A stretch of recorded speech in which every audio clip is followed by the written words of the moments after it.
N'oubliez pas, si vous aimez nos vidéos, de cliquer sur le pouce, de vous abonner et de cliquer sur la cloche pour être informé de nos prochaines vidéos. Aujourd'hui, je vais vous faire une homélie sur ce que sont les spiritualistes, en fin de compte. Parce que, il y a quelques semaines, je me posais la question, mais pourquoi? Pourquoi qu'une religion comme la nôtre, une religion animiste, où nous respectons tous les êtres, une religion où nous ne cherchons pas à faire grandir des dogmes, à imposer quoi que ce soit. Chez nous, c'est une religion de liberté. Vraiment, la liberté. Chacun doit pouvoir cheminer à son rythme. Chacun doit pouvoir faire les choix qu'il veut, les expérimenter. Et donc, c'est une religion de connaissance parce que nous n'imposons rien à personne. Comment se fait-il que notre religion n'ait pas une plus grande expansion pour le moment et que beaucoup des spiritualistes qu'il m'est arrivé de côtoyer se méfient des religions et de notre religion? Et j'ai voulu essayer de comprendre pourquoi. Et je me suis posé cette question, qu'est-ce qui fait la différence entre un spiritualiste, c'est-à-dire quelqu'un qui normalement veut s'éveiller sur le chemin, et un religieux, un essénien. Et en fin de compte, pour vous expliquer cela, aujourd'hui, je vais devoir un peu faire d'ésotérisme quelque part. Et c'est pour ça que je vous ai distribué un tableau qui va apparaître à l'image pour que nos auditeurs puissent nous suivre. Et donc, dans la tradition, on nous dit qu'il y a trois écoles sur la Terre. Deux sont très connues. C'est ce qu'on appelle l'école d'Abel et l'école de Caïn. Et une autre école est beaucoup plus confidentielle encore à nous actuellement. C'est ce qu'on appelle l'école d'Enoch. Et je vais vous expliquer tout cela. L'école d'Abel, qui est connue, c'est l'école des spiritualistes et des religieux, tandis que l'école de Caïn, c'est l'école des matérialistes.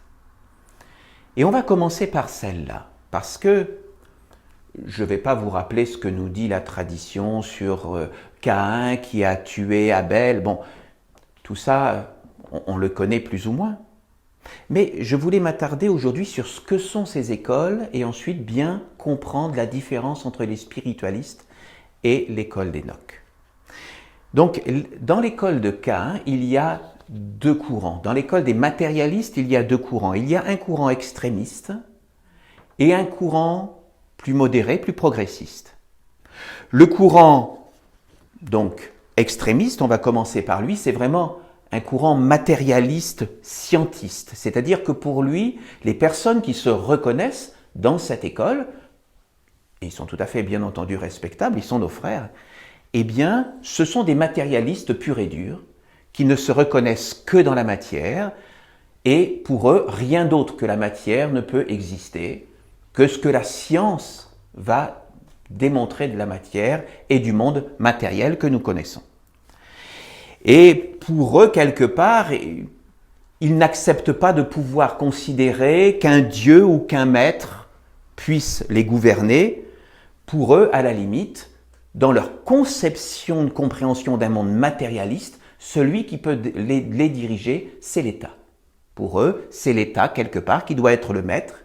Et si on va jusqu'au bout de leur logique, à la limite, eh bien, ça peut mener même vers un régime dictatorial, parce que c'est l'État qui doit être le règne sur des êtres qui sont des êtres faits de chair. Et à ce moment-là, l'individu est compris comme un être qui est là pour servir à faire fonctionner la machine matérielle, humaine, ce qu'on appelle aussi le monde des hommes. Et donc, voilà, c'est cette vision où l'homme n'a pas d'âme, il est simplement un outil de production au service d'un système. Et pour eux, même l'avenir idéal, c'est ce qu'on appelle l'homme augmenté. Pour eux, voilà, nous pouvons arriver vers une ère technologique où on peut se faire implanter des puces pour augmenter nos capacités de mémoire, voire augmenter notre longévité, parce que ce qui compte pour eux, c'est le corps physique. Voilà. Après, il faut reconnaître que dans l'école de Caïn, il y a aussi une vision beaucoup plus modérée qui sont des matérialistes, toujours, hein, parce que pour eux, dans cette vision modérée, il n'y a toujours que la matière, mais quand même avec des valeurs. Des valeurs, et donc pour eux, à la limite, ils peuvent concevoir que des valeurs, mais que l'on peut relier à la nature, peut exister. Ce n'est pas des valeurs rattachées à un dieu ou à des dogmes, ou... non, non, c'est, voilà, il y a les règles de la nature, des règles humanistes, et donc l'homme doit pouvoir se situer en bonne intelligence avec les autres personnes toujours dans la matière, et pour eux, le système de société idéale, c'est une démocratie, bien entendu, laïque, naturellement, mais voilà, où chacun a le droit de vivre et d'avoir ses propres convictions. Voilà. Et pour eux, leur objectif individuel à ces personnes-là, donc, c'est de vivre pour le corps. Ça, tout à fait, mais s'ils pouvaient avoir en même temps un côté un peu naturel, bio, voilà, c'est plus soft effectivement qu'un monde pur et dur où il n'y a que la science, la chimie, la médecine pure et dure qui peut exister. Et pour eux, dans leur conception individuelle de leur existence, l'homme doit être dévoué pour sa famille, pour ses amis, pour les êtres qui les entourent. Ça, nous sommes donc dans le monde matérialiste que nous avons décrit. Maintenant, on va voir l'école, la deuxième école, l'école d'Abel, l'école des spiritualistes et des religieux. Et là aussi, il y a deux courants. C'est-à-dire qu'il y a un courant plus extrémiste et un courant plus modéré. Le courant extrémiste, c'est celui des religions dogmatiques. C'est-à-dire que dans le courant d'Abel dogmatique, il y a donc la religion, celle qui est connue depuis toujours. Alors, pour certains, ça sera la religion chrétienne, d'autres, ça sera la religion musulmane, avec des dogmes, avec des choses très précises, très cadrées, ou la religion juive, voilà. Donc, c'est une vision dogmatique de la religion où on ne doit pas pouvoir s'écarter des choses. Et pour eux, il y a quelque chose donc qui nous transcende, c'est Dieu. C'est Dieu le Père, avec un prophète, mais un prophète mort. C'est-à-dire que pour les religions que nous connaissons, voilà, ça peut être Jésus, ça peut être Bouddha, ça peut être Moïse, ça peut être Mahomet, mais ça peut être Mani pour les manichéens, Zoroastre pour les zoroastriens, etc. Donc, il y a une religion, voilà, avec un envoyé qui est mort, un prophète. Bien souvent, dans leur compréhension personnelle de leur corps, de leur vie, le corps est très souvent perçu comme le péché, la chose dont on doit se méfier, parce que le corps est quelque chose de dangereux. D'autant plus s'il amène le plaisir, voilà, ce sont des choses dangereuses. Et pour eux, l'homme doit attendre que Dieu le délivre à la fin des fins. C'est Dieu le vainqueur, c'est Dieu qui devra les délivrer du mal. Et ils sont donc dans cette prière, dans cette attente que Dieu fasse le travail pour les appeler à lui. Et si on réfléchit sur un modèle, un système de société, à la limite, dans leur raisonnement, la société idéale serait une société avec un roi qui peut même être despotique, parce que c'est un roi qui gouverne avec des dogmes, des règles, qui est là pour imposer un système, là aussi. Le côté abélien, donc cette deuxième école, mais plus modérée, fonctionne différemment. C'est celui justement des spiritualistes, ceux qui savent qu'il y a quelque chose qui nous transcende, qu'il y a quelque chose d'invisible vers lequel nous pouvons progresser. Et pour eux, bien souvent, ils cherchent à se diriger seuls. Ils se disent, voilà, moi je sais qu'il y a un Dieu, je sais qu'il y a des forces invisibles qui nous gouvernent, mais je n'ai pas besoin de maître, je n'ai pas besoin d'envoyer. Voilà, je me dirige, je sais, voilà, par éventuellement un canal, j'ai des perceptions des mondes invisibles qui me disent, voilà, comment je dois progresser. Pour eux, le corps est une source d'épanouissement et donc ils vont même chercher à être dans du développement personnel pour pouvoir avancer sur le chemin qui est le leur. Et pour eux, l'objectif, c'est qu'ils puissent s'épanouir pour eux-mêmes parce que c'est leur propre volonté de se développer pour cheminer. Si on réfléchit à un système de gouvernement pour la collectivité, bien souvent, alors qu'ils n'y ont pas forcément songé, le modèle qui correspondrait le mieux à ce type de fonctionnement serait un modèle d'une monarchie parce que le roi est celui normalement qui doit être l'intermédiaire avec des mondes invisibles. Donc c'est une monarchie mais plus constitutionnelle, plus modérée qu'un roi despotique. Nous avons donc décrit les deux écoles qui sont les plus connues et dans lesquelles la plupart de nos contemporains vivent.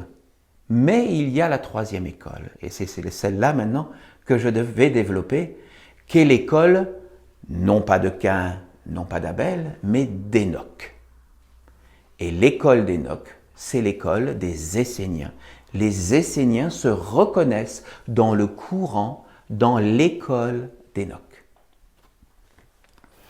Et donc, là, nous n'avons pas affaire ni à un matérialisme, ni à une religion dogmatique ou un spiritualisme. Nous sommes dans une religion animiste, c'est-à-dire une religion où nous reconnaissons que tous les êtres autour de nous, toute la création est vivante, c'est-à-dire depuis les minéraux, les végétaux, les animaux, les hommes, les maîtres, et toute une hiérarchie au-dessus de nous, qui est une hiérarchie invisible, mais qui est tout aussi vivante que nous le sommes, mais sur d'autres plans.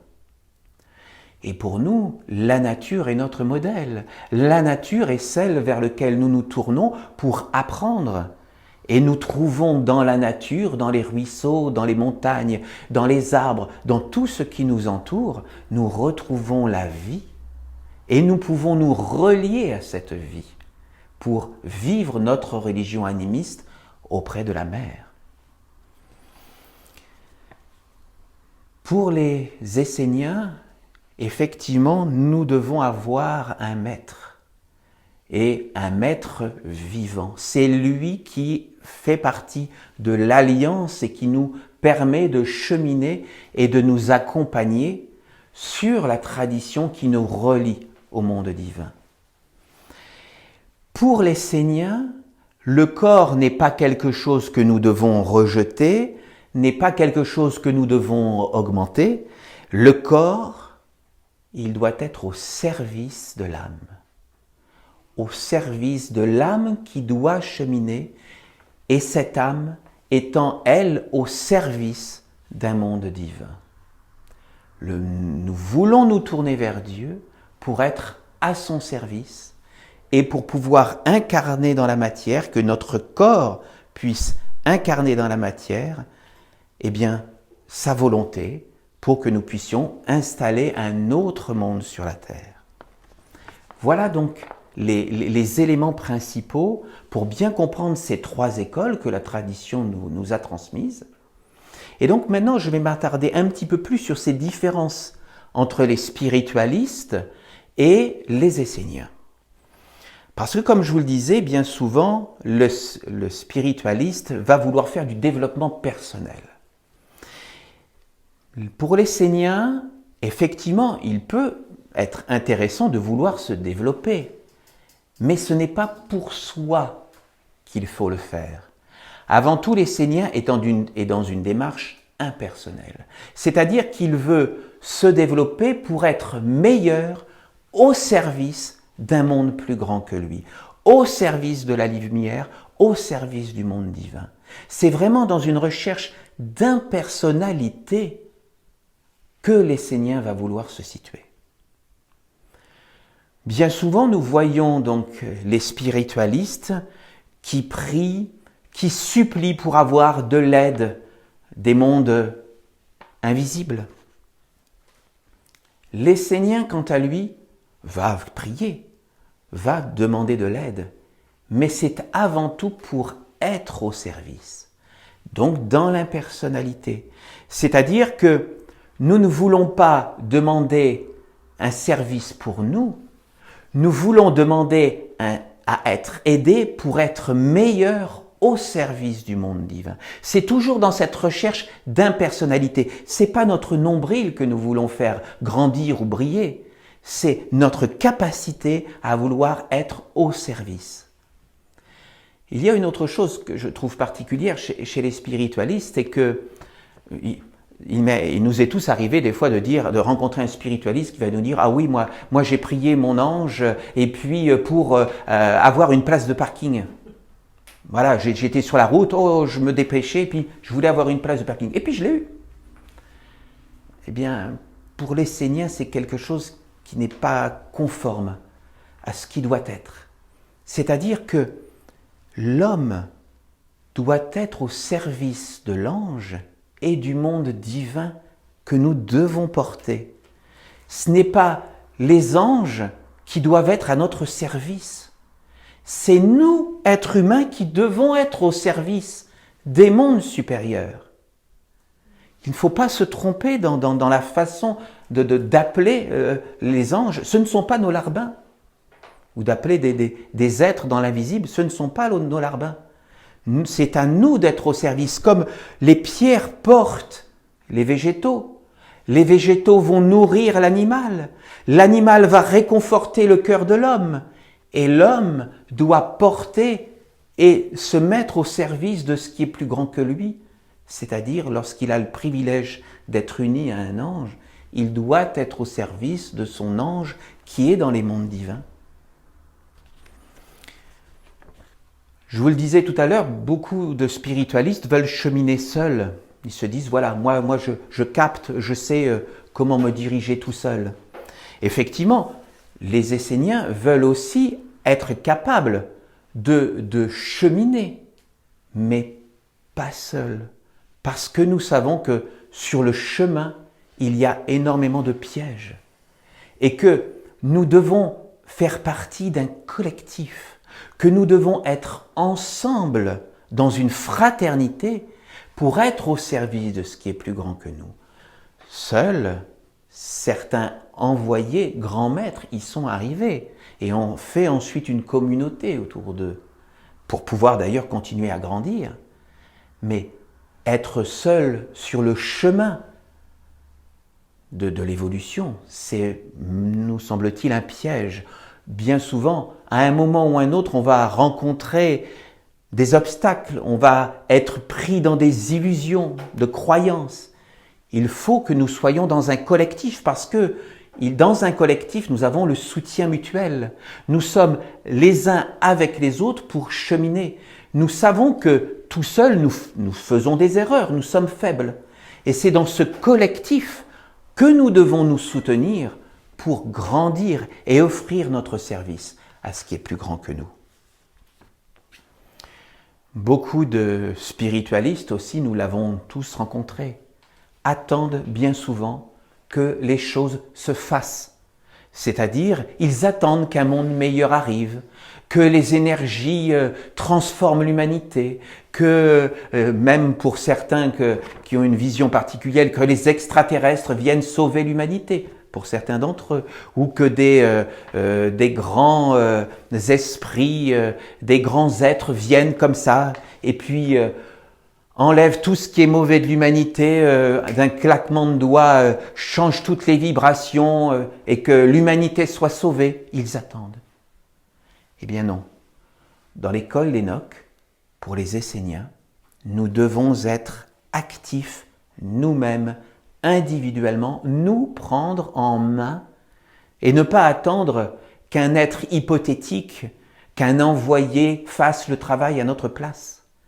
Nous voulons être actifs individuellement pour être au service sur la terre et apporter notre petite brique dans le collectif que nous formons pour apporter une autre civilisation sur la terre, un autre monde comme nous le chantions tout à l'heure. C'est à nous-mêmes d'y participer, mais dans le concret. Par nos activités au sein de notre Église, au sein de nos masalas, et par tout ce que nous pouvons apporter chez nous, dans nos prières, dans nos actions, dans nos paroles, dans nos gestes. Nous devons être actifs pour que la lumière, les mondes supérieurs puissent avoir une maison sur laquelle se poser.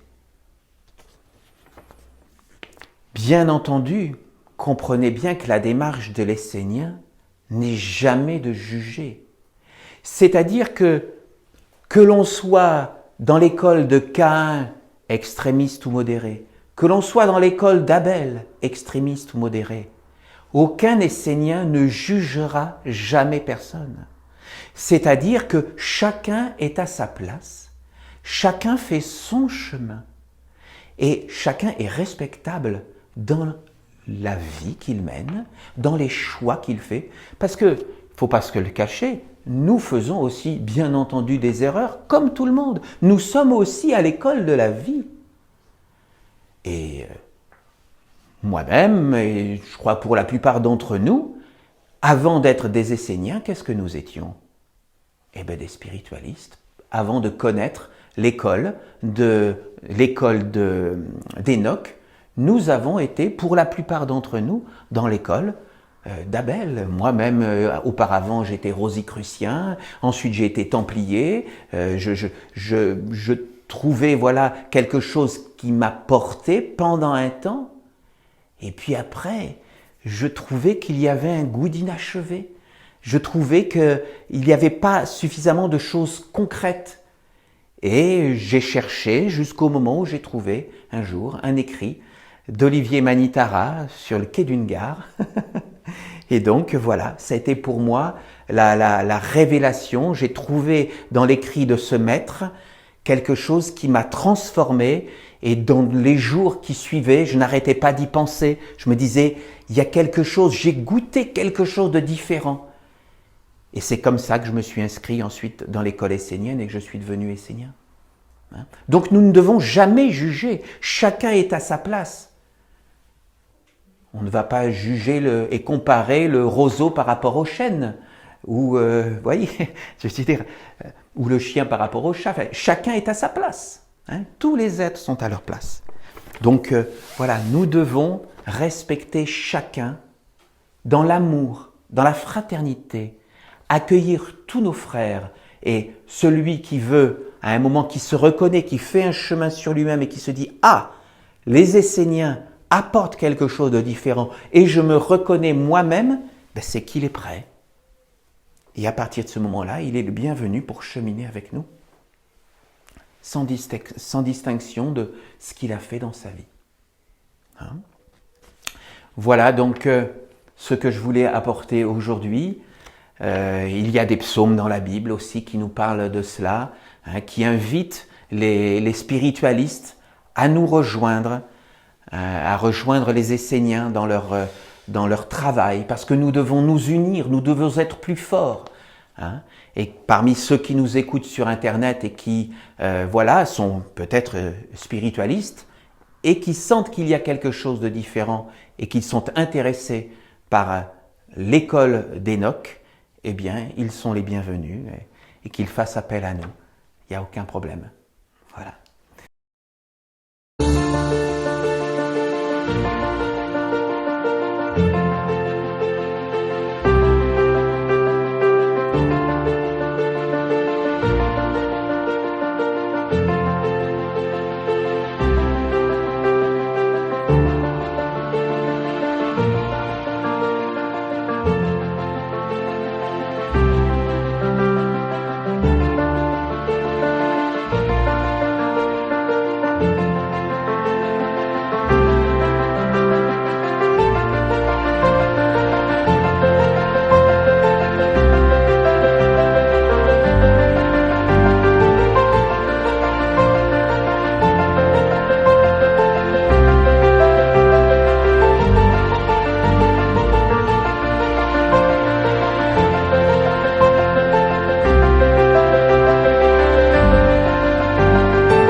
remercie.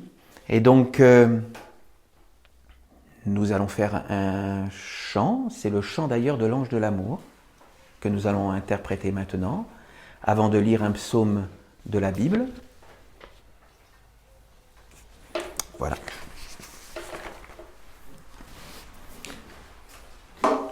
Alors oui, note.